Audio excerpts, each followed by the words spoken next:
Students, you are most welcome in this channel. उम्मीद करता हूँ आप सभी लोग बहुत अच्छे होंगे। आज का हमारा जो टॉपिक है वो इंग्लिश लिटरेचर से है। इंग्लिश लिटरेचर में हम लोग 19th सेंचुरी के कुछ की पॉइंट्स के बारे में जानेंगे और उसमें भी 19th सेंचुरी में जो प्रोज है, इस प्रोज में फिक्शन और नॉन फिक्शन के बारे में जानेंगे। फिक्शन एंड नॉन फिक्शन के बारे में जानेंगे। अब एक बात हम लोग यहाँ समझ लें कि 19th सेंचुरी में जो प्रोज है वो फिक्शन है और नॉन फिक्शन के बारे में इस सेक्शन में, इस क्लास में हम लोग जानेंगे। जो 19th सेंचुरी का पोइट्री का सेक्शन है उसे हम लोग क्लास नंबर 3 में हम लोग देखेंगे। अलग से टॉपिक, अलग से उसकी वीडियो बनी हुई है, आप उसे विजिट कर सकते हैं, देख सकते हैं। तो चलिए जानते हैं। सबसे पहले 19th सेंचुरी को 2 भागों में बांटा गया है। पहला है रोमांटिक एज और दूसरा है विक्टोरियन एज। रोमांटिक एज की शुरुआत होता है 1798 से लेकर और वो रहता है 1837 तक। 1798 से इसकी जो शुरुआत होती है, वो शुरुआत कैसे माना जाता है? रोमांटिक एज की शुरुआत हुई। शुरुआत यहाँ जो दिया गया है लिरिकल बैलेड की पब्लिकेशन हुई 1798 में और इसे पब्लिश किया गया विलियम वर्ड्सवर्थ के द्वारा और यहीं से माना जाता है रोमांटिक एज की शुरुआत हुई। और रोमांटिक एज रहता है आपका 1837 तक। कभी कभी क्वेश्चन में, ऑब्जेक्टिव क्वेश्चन में ये भी पूछे जाते हैं कि रोमांटिक एज का शुरुआत कहाँ से माना जाता है, और रोमांटिक एज का जो शुरुआत है उसके जो पहले पोएट हैं, अगर पोएट्री के सेक्शन में देखें तो माना जाएगा और उसका सही आंसर होगा विलियम वर्ड्सवर्थ। अब उसके बाद विक्टोरियन एज है। विक्टोरियन एज का शुरुआत होता है 1837 और वो रहता है 1901। इसमें जो क्वेश्चन हमारे बनेंगे ऑब्जेक्टिव से, इसमें क्वेश्चन क्या बन सकते हैं वो आगे मैंने नोट कर। विक्टोरियन एज गद्दी पर आती है 1837 में और उसकी जो डेथ हो जाती है 1901 में। तो आगे लिखा गया है 19th सेंचुरी के कुछ की पॉइंट्स में बताया गया है कि 19th सेंचुरी को क्या कहा जाता है? माना जाता है the age of doubt. 19th century is basically known as the age of doubt in the history of English literature और in the history of England के रेफरेंस से देखा जाए तो 19th century will be taken as the age of doubt. दूसरा है, ये as of doubt क्यों माना गया? कारण कहाँ से आया? ओरिजिन ऑफ स्पीसीज नाम का एक बुक लिखा गया चार्ल्स डार्विन के द्वारा और ये बुक आया, इसकी पब्लिकेशन हुई और इस बुक में बताया गया कि इंसानों की उत्पत्ति कैसे हुई, इंसान कैसे आए ज़मीन पर, इंसान ज़मीन पर, अर्थ पर बने कैसे, इस चीज़ की जिक्र की गई। और यह है इस तरह से रिलीजन और साइंस के बीच में एक कॉन्फ्लिक्ट पैदा हुआ and so why the age with the reference of English literature is called the age of doubt and conflict. अब आगे कहा गया कॉन्फ्लिक्ट बिटवीन, इस एज में कॉन्फ्लिक्ट भी हुआ किसके बीच में? साइंस एंड रिलीजन के बीच में। लोग डाउट में थे कि साइंस को माना जाए सही है या रिलीजन को सही माना जाए, और कुछ लोग रिलीजन को फेवर कर रहे थे, कुछ लोग साइंस को फेवर कर रहे थे और कुछ लोग इस डाउट में थे कि क्या सही है और क्या गलत है, और ना वो रिलीजन में जा रहे थे ना वो साइंस में जा रहे थे, वो बीचों गोल्डन मीन में रह रहे थे और इस वजह से उन लोगों के लिए ये एज काफ़ी ज़्यादा डाउटफुल रहा। आगे बताया गया है एक्सेशन ऑफ क्वीन विक्टोरिया। 1837 में क्वीन विक्टोरिया गद्दी पर बैठी, इंग्लैंड की गद्दी पर। उसके बाद आगे बताया गया है queen Victoria empress of India, यानी क्वीन विक्टोरिया भारत की रानी बनी, महारानी बनी। और ये कितने में? ये भी ऑब्जेक्टिव में स्टूडेंट पूछा जाता है, काफ़ी बार पूछा गया है कई एग्जामिनेशन में। 1876 में भारत की इम्प्रेस बनी, रानी बनी। अब उसके बाद अगली पॉइंट बताए गए हैं लिरिकल बैलेड्स 1798 में आया। ये काफ़ी ज़्यादा इम्पॉर्टेंट बुक है, वर्ड्सवर्थ का काफ़ी बड़ा वॉल्यूम है ये पोयम का और इसमें काफ़ी सारे पोयम्स हैं। और सबसे बड़ी बात है कि 1798 में पब्लिश हुआ और इसी के पब्लिकेशन से रोमांटिक एज की शुरुआत मानी जाती है। दूसरी बात एक और है कि इसी लिरिकल बैलेड में प्रीफेस को जोड़ा गया, इसी लिरिकल बैलेड में प्रीफेस को जोड़ा गया तो उसे कहा गया preface to the lyrical ballads, और उस प्रीफेस को इसमें जोड़ा गया 1800 में, 1800 इसमें जोड़ा गया और इसे जोड़ा विलियम वर्ड्सवर्थ ने, इसमें इसे जोड़ा यानी लिरिकल बैलेड्स में प्रीफेस को जोड़ा। और वो किसके कंट्रीब्यूशन से? ST Coleridge, Samuel Taylor Coleridge के हेल्प से उन्होंने लिरिकल बैलेट्स में प्रीफेस को जोड़ा और इस तरह से ये प्रीफेस काफ़ी ज़्यादा इम्पॉर्टेंट है।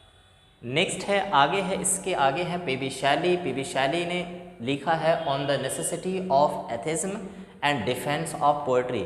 ये दोनों एसे के रूप में है, पी.बी. शैली ने इसे लिखा है, ये याद रखें, ये दोनों एसे है। नेक्स्ट राइटर है फीमेल, अगर राइटर में देखा जाए 19th सेंचुरी के बिगिनिंग में ये रही और इन्होंने लिखी कुछ नॉवेल लिखी है। जो खास नॉवेल इसके सेंस एंड सेंसिबिलिटी, जो जेन ऑस्टिन के पहला नॉवेल है 1811 में पब्लिश हुआ और नेक्स्ट दूसरा इसका नॉवेल है प्राइड एंड प्रेजुडिस, 1813 में पब्लिश हुआ।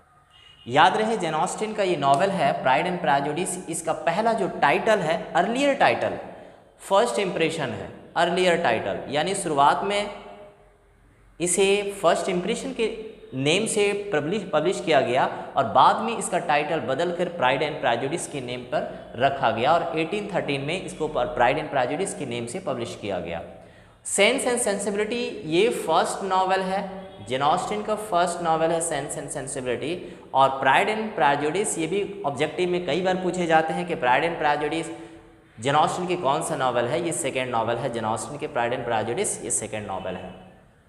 ऑब्जेक्टिव के लिए स्टूडेंट जो बुक हैं आपके सिलेबस में जो बुक दिए गए हैं उस बुक से जितनी भी कैरेक्टर्स हैं आप उसे अच्छी तरह से पढ़ेंगे, क्योंकि ऑब्जेक्टिव में आप उस बुक के कैरेक्टर्स से भी बहुत सारे ऑब्जेक्टिव बनाए जाते हैं हर यूनिवर्सिटीज़ में। नेक्स्ट एसेइस्ट है नॉन फिक्शन राइटर है थॉमस टिक्वेंसी। थॉमस टिक्वेंसी का एक बहुत पॉपुलर एसे है ओपियम ईटर, 1821 में आया। चार्ल्स लैम ने लिखा है एसेज ऑफ एलिया, ये कलेक्शन ऑफ एसेज है, ये भी काफ़ी ज़्यादा पॉपुलर है। चार्ल्स लैम का एसेज ऑफ एलिया 1823 में इसकी पब्लिकेशन हुई। नेक्स्ट है सैमुअल टेलर कॉलेज, यानी शॉर्टकट में एसटी कॉलेज, इसका बुक है बायोग्राफिया लिटरेरिया, काफ़ी ज़्यादा पॉपुलर है। Rhyme of the ancient Mariner वो पोयम है इसका और वो एक लॉन्ग पोयम है, नैरेटिव पोयम है, लेकिन यहाँ नॉन फिक्शन के तौर पे अगर हम देखें तो बायोग्राफिया लिटरेरिया ये एक ऑटोबायोग्राफी उन्होंने लिखा है, पब्लिकेशन हुई है 1817 में। नेक्स्ट राइटर 19th सेंचुरी का आप आगे देखेंगे स्टूडेंट विलियम हजरिट है। विलियम हजरिट काफ़ी बड़ी क्रिटिक हैं, एसेइस्ट है, ड्रामेटिस्ट है, फिलोसफर भी है। ये भी ऑब्जेक्टिव में कई बार पूछे जाते हैं कि विलियम हजरिट क्या है, ऑप्शन वहाँ कुछ दिए जाते हैं, तो याद रखेंगे ये बहुत बड़े क्रिटिक रहे हैं, एसेइस्ट रहे हैं। अच्छा, विलियम हजरिट ने ही चौसर को grand father of English novel का टाइटल उन्होंने दिया है। नेक्स्ट अगला राइटर है मैथ्यू अर्नोल्ड। मैथ्यू अर्नोल्ड का काफ़ी चर्चित बुक है culture and anarchy. Culture and anarchy ये बुक है, इसमें कई सारे एसेज लिखे गए हैं और ये किस तरह का है बुक, आप पीरियोडिकल ऐसे है और सोशल क्रिटिसिज्म। पीरियोडिकल ऐसे का मतलब होता है कि ये कुछ समय तक चला, इसमें बहुत सारे ऐसे लिखे गए टाइम टू टाइम, और ये एक सोशल क्रिटिसिज्म है, समाज के ऊपर काफ़ी ज़्यादा इन्होंने क्रिटिसाइज़ किया है। याद रखेंगे मैथ्यू अर्नोल्ड का कल्चर एंड अनार्की से बहुत सारे क्वेश्चन पूछे जाते हैं कि ये क्या है और इसे किसने लिखा है। नेक्स्ट है मैथ्यू अर्नोल्ड का लिखा हुआ एसेज इन क्रिटिसिज्म, 1865 में इसका पब्लिकेशन हुआ है और उसके बाद है द स्टडी ऑफ पोएट्री 1880 में पब्लिश हुआ है और बाद में इसको एसेज इन क्रिटिसिज्म में ऐड कर दिया गया। Student the study of poetry में इन्होंने जिक्र किया है, पोएट्री के बारे में बात किया है, उसमें इन्होंने जिक्र किया है poetry as the interpretation of life. और मैथ्यू अर्नोल्ड ने पोएट्री के बारे में एक और भी बात बताया है कि जो काफ़ी ज़्यादा ऑब्जेक्टिव में पूछे जाते हैं, दैट पोएट्री किसने कहा poetry is the criticism of life. ये भी क्वेश्चन बनता है कि ये किसका लाइन है, तो इसका सही आंसर होगा मैथ्यू अर्नोल्ड। उसके बाद इसमें जो बहुत बड़े राइटर 19th सेंचुरी का है अगर ही है विलियम वर्ड्सवर्थ इस एज के, और अगर इसका और लेकिन अभी जो हमारा सेक्शन है वो प्रोज का सेक्शन है, तो इसका एक प्रोज हम लोग लेंगे, ऐसे लेंगे। अब यहाँ देखिए लिरिकल बैलेट 1790, मैंने बता चुका हूँ इस वीडियो को शुरुआत में, दैट लिरिकल बैलेट 1798 में इसका पब्लिकेशन है और यहीं से रोमांटिक एज की शुरुआत ही मानी जाती है। उसके बाद इसके 2 साल के बाद, पब्लिकेशन के 2 साल के बाद 1800 में प्रीफेस जोड़ा गया, इसमें प्रीफेस जोड़ा गया और इस प्रीफेस में उन्होंने इंग्लिश पोएट्री का थीम के बारे में बताया, लैंग्वेज के बारे में बताया। विलियम वर्ड्सवर्थ ने प्रीफेस में उन्होंने, प्रीफेस एक तरह का एसे है स्टूडेंट, और ये एसे क्रिटिसाइज़ किया गया है।